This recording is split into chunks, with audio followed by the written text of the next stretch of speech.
ಆಲದ ಮರದ ಕೆಳಗಡೆ ನಾವು ನಿಂತಿದ್ದೀವಿ, ಆಲದ ಮರ ಅಗಲ್ಬಿಟ್ಟಿದೆ, ಚದುರ ಆಗ್ಬಿಟ್ಟಿದೆ, ಇದ್ರ ಕೆಳಗಡೆ ನಿಂತ್ಕೊಂಡ್ರೆ ನಮಗೆ ಬೀಳುತ್ತೆ, ನಮ್ಮ ಮೇಲೆ ಬಿದ್ದೋಗ್ತದೆ ಅಂತಕ್ಕಂಥ ಒಂದು ಭಯ ಅವ್ರಿಗೆ ಬಂದ್ಬಿಟ್ಟಿದೆ ವಿರೋಧ ಪಕ್ಷದವರಿಗೆ. ಹಾಗಾಗಿ ಅವರು ಈ ಒಂದು ಪ್ರಬುದ್ಧವಾದಂತಹ ಹೇಳಿಕೆಗಳನ್ನು ಯಾರಿಗೂ ಕೂಡ ಇವತ್ತು 3 ವರ್ಷದಿಂದ ಯಾರ ಮೇಲೂ ಒಂದು ಕೇಸ್ ಹಾಕಿಲ್ಲ. ಇವತ್ತು ಸೋಲೂರು ಹೋಬಳಿ ನಾವು ಸುಮಾರು 47 ನಾನು ಸೋಲೂರು ಹೋಬಳಿನಲ್ಲಿ ವಾಸ ಮಾಡ್ತಕ್ಕಂಥದ್ದು 47 ವರ್ಷಗಳಿಂದ ಕೂಡ ನಾವು ಸೋಲೂರು ಹೋಬಳಿ ಅತಂತ್ರದಲ್ಲಿದ್ದಂಥ ಸ್ಥಿತಿ. ನಾವು ಚುನಾವಣೆಗೆ ಇಲ್ಲಿ ಮತವನ್ನು ಹಾಕಬೇಕಾಗಿತ್ತು. ಅದು ಅಭಿವೃದ್ಧಿ ಏನಾದರೂ ನಾವು ಕೆಲಸ ಕಾರ್ಯಗಳಿಗೆ ಮಾಗಡಿಗೆ ಹೋಗಬೇಕಾಗಿತ್ತು. ಅಂತಹ ಒಂದು ನಿಟ್ಟಿನ ಕೆಲಸವನ್ನು ಯಾರ ಕೈಲೂ ಇವತ್ತು 8 ಜನ ಶಾಸಕ ಕೈಲಿ ಆಗದಿದ್ದಂಥ ಕೆಲಸವನ್ನು ಇವತ್ತು ಶ್ರೀನಿವಾಸ್ ಅವರು ಮಾಡಿಕೊಟ್ಟಿದ್ದಾರೆ. ಇವತ್ತು ಮಠಮಾನ್ಯಗಳಿರ್ಬೋದು, ವಿದ್ಯಾರ್ಥಿಗಳು ಇವತ್ತು ಮಠಮಾನ್ಯರು ಎಜುಕೇಷನ್ ಡಿಪಾರ್ಟ್ಮೆಂಟ್ ಏನಿದೆ ಅಪ್ ಟು ಡಿಗ್ರಿವರೆಗೂ ಎಲ್ಲರಿಗೂ ಕೂಡ ಪ್ರೋತ್ಸಾಹ ಧನವನ್ನು ನೀಡುವ ಮುಖೇನ ಈಗಾಗಲೇ ನಮ್ಮ ಸ್ನೇಹಿತರು ಹೇಳಿದ್ದಾರೆ. ಅದರಲ್ಲೂ ಕೂಡ ಅವರು ಉತ್ತಮವಾದ ಕೆಲಸವನ್ನು ಮಾಡಿದ್ದಾರೆ.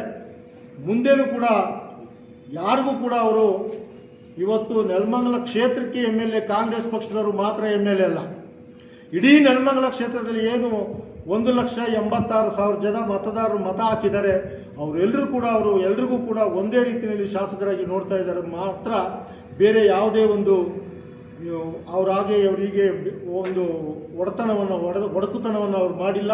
ಅವರ ಅಭಿವೃದ್ಧಿ ಕೆಲಸವನ್ನು ಸಹಿಸಲಾರ್ದೇನೆ ಕೂಡ ಹೊಟ್ಟೆಕಿಸಿನಿಂದ ಈ ಒಂದು ಮಾತುಗಳನ್ನು ಕೆಲವರು ನಾಯಕರು ಆಡಿದ್ದಾರೆ. ದಯಮಾಡಿ ನೀವು ಕೂಡ ವಿದ್ಯಾವಂತರಿದ್ದೀರಾ, ಮಾತನಾಡಿರ್ತಕ್ಕಂಥವ್ರು, ತಾವು ಈ ಬಗ್ಗೆ ಯೋಚನೆ ಮಾಡಿ ಚಿಂತನೆ ಮಾಡಿ ತಾವು ಮಾತಾಡಬೇಕು. ಇದ್ರ ಬಗ್ಗೆ ಯಾವುದೇ ಒಂದು ಕೇಸ್ ಆಗಲಿ, ಇನ್ನೊಂದಾಗಲಿ, FIR ಆಗಲಿ 3 ವರ್ಷದಿಂದ ನಮ್ಮ ಶಾಸಕರಿಗೆ ಒಂದು ಕೆಟ್ಟ ರೀತಿಯಲ್ಲಿ ಹಾಕೋದಕ್ಕೆ ಬಿಡೋದು ಇಲ್ಲ. ಮುಂದೇನೂ ಕೂಡ ಅವರು ಒಳ್ಳೆ ರೀತಿಯಲ್ಲಿ ಸಾರ್ವಜನಿಕರಿಗೆ ಸಹಾಯ ಮಾಡ್ತಾ ಇದ್ದಾರೆ. ಇವತ್ತು ಏನು ತಿಂಗಳಿಗೊಂದು ಮೀಟಿಂಗ್ನ ಜನಸಂಪರ್ಕ ಸಭೆಯನ್ನು ಮಾಡ್ತಾರೆ. ಹಿಂದೆ ಇದ್ದಂಥ ಶಾಸಕರು ಯಾವತ್ತೂ ಕೂಡ ಜನಸಂಪರ್ಕ ಸಭೆಯನ್ನು ತಾಲೂಕು ಕಚೇರಿ ಮುಂದೆ ಮಾಡಿರಲಿಲ್ಲ.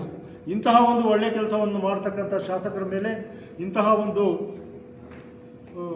ಕೆಟ್ಟ ಅಪಪ್ರಚಾರವನ್ನು ತಾವು ಮಾಡಬಾರ್ದು ಅಂತ ತಮ್ಮಲ್ಲಿ ಮನವಿ ಮಾಡಿ, ತಮಗೂ ಕೂಡ ಭಗವಂತ ಒಳ್ಳೆಯದು ಬುದ್ಧಿ ಕೊಡಲಿ, ಶಾಸಕರ ಬಗ್ಗೆ ಒಳ್ಳೆಯದನ್ನು ಮಾತನಾಡಲಿಕ್ಕೆ ಅನುಭವ ಆಗಲಿ ಅಂತ ಹೇಳಿ ನಾನು ಈ ಸಂದರ್ಭದಲ್ಲಿ ತಮ್ಮ ಮುಂದೆ ಹೇಳಲಿಕ್ಕೆ ಇಚ್ಛೆ ಪಡ್ತೀನಿ. ನನ್ನ ಹೆಸರು ರಂಗಸ್ವಾಮಿ ಅಂತ ಹೇಳಿ, ನಾನು ಮಾಜಿ ಜಿಲ್ಲಾ ಪಂಚಾಯಿತಿ ಸದಸ್ಯರು, ಸೋಲೂರು ಹೋಬಳಿ. ಎಷ್ಟು ಕಲೆಕ್ಷನ್ ಮಾಡಿದ್ರು, ಎಷ್ಟು ಬಿಟ್ಟರು ಏನಂತ ಗೊತ್ತಿಲ್ಲ, ಯಾರಿಗೂ ಲೆಕ್ಕ ಕೊಟ್ಟಿಲ್ಲ. ಇವ್ರನ್ನ ಕೇಳಿದ್ರೆ ಅವ್ರ ಮೇಲೆ ಹೇಳ್ತಾರೆ, ಅವ್ರನ್ನ ಕೇಳಿ ಇವ್ರ ಮೇಲೆ ಹೇಳ್ತಾರೆ. ಹಂಗೂ ಒಂದು ಸರಿ ರವಿ ಅವರು, ಮೂರ್ತಿ ಇವರೆಲ್ಲ ಬಂದು MLA ಅವ್ರ ಕೇಳಿ, ಸರ್ ಅದೊಂದು ಏನೋ ಒಂದು ಮಾಡಿ ಅಂತ. ಆಯ್ತಪ್ಪ ಮಾಡೋಣ, ಇವೆಲ್ಲ ಸೇರ್ಕೊಂಡು ಒಟ್ಟಿಗೆ ಒಂದು ಟೀಮ್ ಮಾಡ್ಕೊಂಡು ಬನ್ನಿ ಅಂತ ಅವ್ರು ಹೇಳಿದ್ರು. ನಾನೇ ಮಾಡಿಸ್ತೀನಿ, ಆಯಿತು ಪರವಾಗಿಲ್ಲ ಬನ್ನಿ. ಅವ್ರು ಏನು ಮಾಡ್ಕೊತಾರೋ ಮಾಡ್ಕೊಳ್ಳಿ, ಅವ್ರು ಏನು ತಿನ್ಕೊಂತಾರೋ ತಿನ್ಕೊಳ್ಳಿ, ನಾನೇ ಮಾಡಿಸ್ತೀನಿ. ನೀವು ಒಂದು ಟೀಮ್ ಮಾಡ್ಕೊಂಡು ಒಂದು ಗ್ರೂಪ್ ಮಾಡ್ಕೊಂಡು ಬನ್ನಿ, ಟ್ರಸ್ಟ್ ಮಾಡೋಣ ಅದಕ್ಕೆ. ಇಲ್ಲಿ ಅವ್ರ ಪಾಲನೆ ಎಲ್ಲಿ ಮಾಡ್ತಾರೆ, ಹೆಸರು ಹೇಳ್ತಾರೆ ಅಷ್ಟೇ. ಅವ್ರ ಹೆಸರು ಹೇಳ್ಕೊಂಡು ಎಲ್ಲ ಕಡೆ ರೋಲ್ ಕಾಲ್ ಮಾಡ್ತಾರೆ. ಅವರು ಹೆಸರು ಹೇಳ್ಕೊಂಡು ತಿರುಗ್ತಾರೆ, ಯಾವುದನ್ನು ಒಳ್ಳೆ ಕೆಲಸಗಳು ಮಾಡಲ್ಲ. ನಾನು ಹೇಳಿದ್ನಲ್ಲ, ಈಗ SDPIನಲ್ಲಿ ವರ್ಕ್ ಹೆಸರಿದೆ ಅಲ್ಲಿ, ಇಲ್ಲಿ ಬಂದು ಇಲ್ಲೆಲ್ಲೋ ಕೆಲಸ ಮಾಡ್ತಾರೆ. ಆ ಸಾರಿ ಬಂದು ನೋಡಿ, ನಾನು ಎಂಥದ್ದು ಮೀಸಲಾತಿಗೋಸ್ಕರ ನಾನು ಅಲ್ಲಿಂದ ಇಡೀ ರಾಜ್ಯ ಪ್ರವಾಸ ಮಾಡಿದೆ ಅಂತ ಎಲ್ಲ ಪಾದಯಾತ್ರೆ ಮಾಡಿ ಬೆಂಗಳೂರಿಗೆ ಬಂದಮೇಲೆ ಇದನ್ನು ಕೊಡೋಕ್ಕೆ ಅಂತ ಹೇಳ್ಬಿಟ್ಟು ವಿಧಾನಸೌಧಕ್ಕೆ ಹೋದ್ರಲ್ಲ, ಹೋದಾಗ ಇವ್ನ ಒಳಗೆ ಬಿಡಲಿಲ್ಲ, ಅಲ್ಲಿ ವಿಧಾನಸೌಧ ಒಳಗೆ ಬಿಡಲಿಲ್ಲ.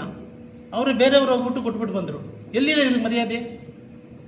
ಇವ್ರ ಮರ್ಯಾದೆನೇ ಇವರೇ ಹಾಳು ಮಾಡ್ಕೊತಾರೆ. ಒಂದು ಗೌರವವಾಗಿರಬೇಕು ಎಲ್ಲೇ ಆಗಲಿ. ಬಳಿಕೆ ಅದು ಹೆಂಗೆ ಮಾಡ್ಕೊಳಕ್ಕಾಗ್ತದೆ? ಯಾರಿಗೇ ಆಗಲಿ. ಈಗ MLA ಅವ್ರು ಯಾವತ್ತಾದ್ರೂ ಅವ್ನ ಮೇಲೆ ಕೇಸ್ ಹಾಕ್ರಿ, ಇವ್ರ ಮೇಲೆ ಕೇಸ್ ಹಾಕ್ರಿ, ಯಾರನ್ನ ಹಾಕ್ಸವ್ರ? ಅವ್ರದ್ದೇನೋ ಈಗ ಬೊಮ್ಮೂಲಿನಲ್ಲಿ ಒಂದು ಗಲಾಟೆ ಆಯಿತು. ಆ ವಿಚಾರದಲ್ಲಿ ಯಾರೋ ಕಂಪ್ಲೇಂಟ್ ಕೊಟ್ಟರು, ಇವರು FIR ಮಾಡಿದ್ರು. ಕೊನೆಗೆ ಇವ್ರು ಮನೆ ಕರೆಸ್ಕೊಂಡು ಅದನ್ನು NCR ಮಾಡ್ಕೊಂಡ್ರಲ್ಲ. ಈ ದುರ್ಬಳಕೆ ಪಡಿಸ್ಕೊಂಡಿರೋ ಯಾರು? ಅವರೇ. ಪೊಲೀಸ್ನವ್ರು ಮನೆಗೆ ಹೋಗಿ ಇವ್ರಿಗೆ NCR ಕೊಟ್ಟವ್ರೆ ಅಂದಮೇಲೆ ದುರ್ಬಳಕೆ ಯಾರಿಂದ ಆಗಿದೆ? ಅವರಿಂದನೇ ಆಗಿದೆ. ತಮ್ಮ ಹೆಸರು ಸರ್? ವೆಂಕಟೇಶ್ ಅಂತ, ನಾನು ನಮ್ಮ SC ವಿಭಾಗದ ಅಧ್ಯಕ್ಷ.